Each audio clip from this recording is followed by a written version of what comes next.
The cargo bay of the Helios station reeked of sweat, rust, and cruelty. In the darkest corner, behind stacks of abandoned shipping containers, something small and broken lay curled against the cold metal floor. Its scales, once shimmering with bioluminescent patterns, were now dull and cracked. Blood, violet and thick, pooled beneath its twisted wing. Scara had learned what it meant to be different in the worst possible way. The hatchling had arrived 3 weeks ago with a shipment from the Dracon Nebula, a stowaway in a crate of mineral ore. The station's residents, a rough collection of miners, traders, and mercenaries, had initially been curious. Then the curiosity turned to mockery. Then to violence. They called it a runt, a freak, something that didn't belong. The kicks came first. Then the bottles. Then the electric prods when Scara tried to fly away on wings too young and fragile to carry it far. The creature learned to hide, to make itself smaller, to extinguish the natural glow that marked its kind. But hiding only worked for so long. Today had been the worst. A group of drunken haulers had found Scara's hiding spot and decided the little dragon would make fine entertainment. By the time they'd tired of their game, Scara could barely breathe. Now, his consciousness flickered like a dying star. The hatchling waited for the end. Lena Hart didn't belong on Helios Station either, though for different reasons. She was too soft for the frontier, people said. Too gentle for a place where survival meant hardness, where compassion was considered a liability. The 23-year-old xenobiologist had transferred here 6 months ago, hoping to study the diverse species that passed through this hub at the edge of human space. Instead, she'd found loneliness and casual brutality that made her heart ache. She walked through the cargo bay on her evening rounds, checking environmental seals and recording atmospheric data. The massive chamber was mostly empty at this hour, illuminated only by emergency strips that cast everything in shades of amber and shadow. Then she heard it, a sound so faint she almost missed it beneath the station's mechanical hum. A whimper. No, something more primal than that. A dying breath. Lena froze, her scanner forgotten in her hand. She turned slowly, tracking the sound to the far corner where refuse and forgotten equipment gathered like urban sediment. "Hello?" her voice echoed. "Is someone there?" Another sound, weaker this time. Lena moved between the containers, her heart hammering. She'd heard stories of what happened in these forgotten spaces. Fights, murders, things the station authorities chose not to see. Her hand moved to the emergency beacon on her belt. Then she saw it. The creature was small, no larger than a terrier, with scales that might have once gleamed like starlight, but now looked like tarnished metal. Its wings, beautiful membranous things traced with veins of silver, were crumpled and torn. One eye was swollen shut. The other, a brilliant amber, fixed on Lena with an expression that transcended species, pure, absolute terror. "Oh no," Lena breathed. "Oh, you poor thing." She'd read about the Dracon species in her xenobiology texts. Sentient, highly intelligent, capable of forming complex social bonds, and critically endangered, their homeworlds ravaged by corporate mining operations. Seeing one here, treated like this, made something crack inside her chest. Scara tried to drag itself away, leaving a smear of violet across the floor. Every movement clearly caused agony. Lena knelt slowly, making herself small, non-threatening. Hey, it's okay. I'm not going to hurt you. I promise." The dragon's remaining good eye watched her with the wariness of something that had learned promises meant nothing.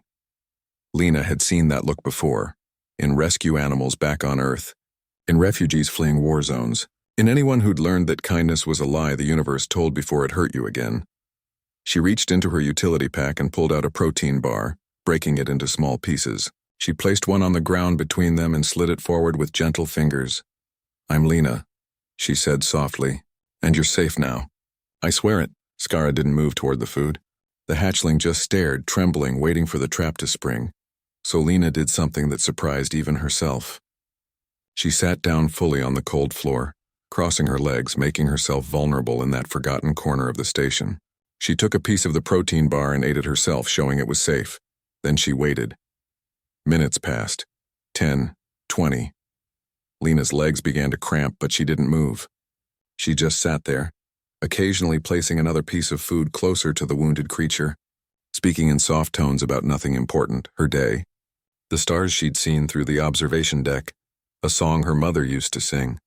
Slowly, impossibly slowly, Scara's trembling decreased. The amber eye blinked. Once. Twice. Then, with movements that spoke of desperate hunger overcoming fear, the dragon's long neck extended. A forked tongue, pale blue and delicate, flickered out to test the air. The nearest piece of protein bar disappeared in a quick snap. Lena smiled, tears sliding down her cheeks. There you go. That's it. Another piece. Another. Each one bringing the creature incrementally closer until Scara was near enough that Lena could see the intricate patterns of scales, the way they caught the light like opals. Someone did this to you, Lena whispered, anger burning beneath the gentleness. Someone thought they had the right. Scara's good eye met hers, and in that gaze Lena saw intelligence. Real, deep intelligence looking back. Not an animal, a person, a child. Not anymore, Lena said firmly. She carefully, slowly reached out her hand, palm up, fingers relaxed. Come with me. Let me help you. For a long moment, nothing happened. Then Scara moved forward, dragging its broken body those last few inches, and pressed its scarred snout into Lena's palm. The contact sent a shock through them both. Not electrical, but something deeper. A recognition. A choice made in a dark place that would change everything. Lena scooped the dragon up with infinite care, cradling its damaged body against her chest. Scara was lighter than expected, delicate despite the armored scales. The creature made a sound, half purr, half whimper, and tucked its head beneath Lena's chin. I've got you, Lena whispered, and I'm never letting anyone hurt you again. As she carried Scara toward the medical bay, moving through corridors where people stopped and stared, Lena felt something shift in the universe. She'd come to this station looking for purpose, for meaning in the vast darkness of space. She'd found it in a broken creature that the galaxy had discarded. Behind her, in that corner of the cargo bay, violet blood still stained the floor, evidence of what humanity could become when it forgot compassion. But ahead, in the warmth of Lena's arms, Scara's scales were beginning to glow again, faint but growing stronger.